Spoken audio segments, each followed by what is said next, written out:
Hello everyone, I'm Dr. Saumya Srivastava, a third year resident in the Department of Anesthesiology and Critical Care in Motilal Nehru Medical College, PRAYGRAJ.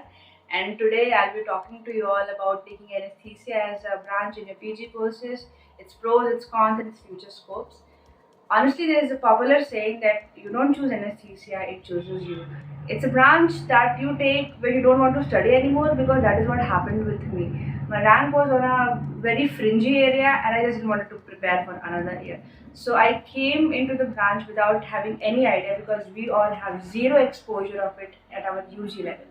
So when I came into the department, I was awestruck, I was overwhelmed, and I had no idea what to do and how to do things, and I was very disoriented. So I wish somebody would have told me about you guys. So I hope you enjoy this video and my take on my branch. So let's begin with the pros. And for me, I'm a highly introverted person.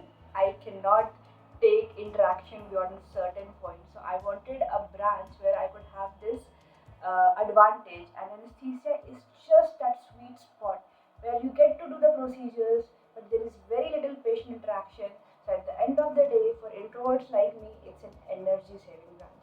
Plus, it is kind of Hannah Montana thing, that best of both worlds, because even though it's an MD degree and you have to study a lot, there's quite a large interventional part, that is central line placement and regional blocks for pain management, and even the spinal anesthesia and epidural that we put in.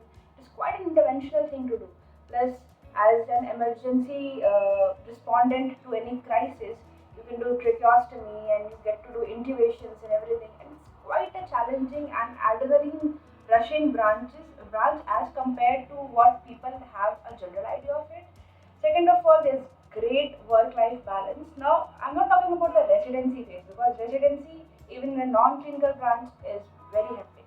So it's not about the residency, but in future you could have a better life and work balance kind of thing. Second of all, the thing which I like about my branch a lot, that as a residency, it has very less paperwork and it has a very easy learning curve. Like when your co-PGs are running around with like bunches of files in their hand and getting scolded by the seniors, you'll be giving spinal anesthesia to the patient. And the biggest drawback as an anesthesiologist in the future is that it's sort of a dependent branch. You can't have your own setup, and it's a more difficult process. So you're dependent on your surgery friends and on other hospitals for providing you with cases. Second drawback is less patient satisfaction, because for the patient you are the unknown. You have no interaction with the patient whatsoever. For the patient, the main treating doctor is the surgeon. So in that case, patients may not know who you are, and it might be a bummer for some people, but for people like me, I find it a charm. After these two things, the third thing that you can have a problem with is it is a very tough situation in the OT when the patients start to go in crisis. When you start losing the patient, it's a one tough decision making stage, and you have to be very fast and very witty in a very less span of time, because within seconds, your decision will either save the patient or you will lose the patient. So in that case, it is quite difficult. Now, life as an anesthesia resident in the first year is quite hectic, like any other residency. There's a lot of running around. You'll do PAC, that is a pre-anesthetic checkup, as a first year. You'll be the one attending intubation calls and everything. And now there's a very interesting thing that I faced during my first year. Every time I was called on triage for an intubation, I used to take it as a very challenging task, and I was very afraid of going there, and I was very exhausted every time I had to go there, until someone pointed it out to me that every time you're intubating a patient, you're giving that patient a fighting chance on survival. Without you intubating the patient wouldn't have survived. You wouldn't even have a chance to survive. So as a first year resident, that is very rewarding. Now, in second year residency, you focus more on the procedures, that is the block, central line placement, and the giving spinal, epidural, all these procedures to the patient. Second year is a time where you have to master the skills. Second year is basically for that. The heavy work decreases and the skills and the chances for doing interventions increase. Now, third year is a time when things start to get real. It's an amalgamation of all the hard work that you did as a first year and all the procedures that you learned in your second year.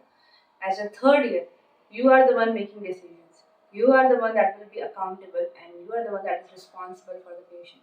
It is the time that when you apply everything that you have learned in the first year and second year, you read it from the books and you apply on the patient and you observe the outcome. So it is a year where the hard work is reduced, the physical work is reduced, but the mental work is increased. It is that year when you learn how to handle the patients in the outer world. So it's quite exciting because there is nobody above you. You're the one, you're the sole person managing everything, especially during emergencies. So it is a very important year for learning confidence and learning patient management. First year resident, when I had no idea of how things were going and what I was going to expect from the branch, one of my consultants said something that's going to stick with me for the rest of my life. He said that while a surgeon is concerned just with the removal of the disease, it's an anesthesiologist's responsibility that he maintains all the other system. And the surgeon is removing the disease. So that is your role. Your role is to ensure that the patient that is coming to the OT is going out of it with a happy memory and in a pain-free condition without any comorbidities.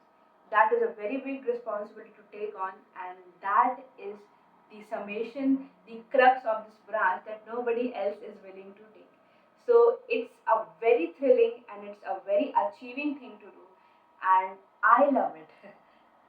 And I would like to wish everybody going for the counseling all the best, and listen to your heart and choose whatever you want to do. And I was just here to provide you with an informed suggestion.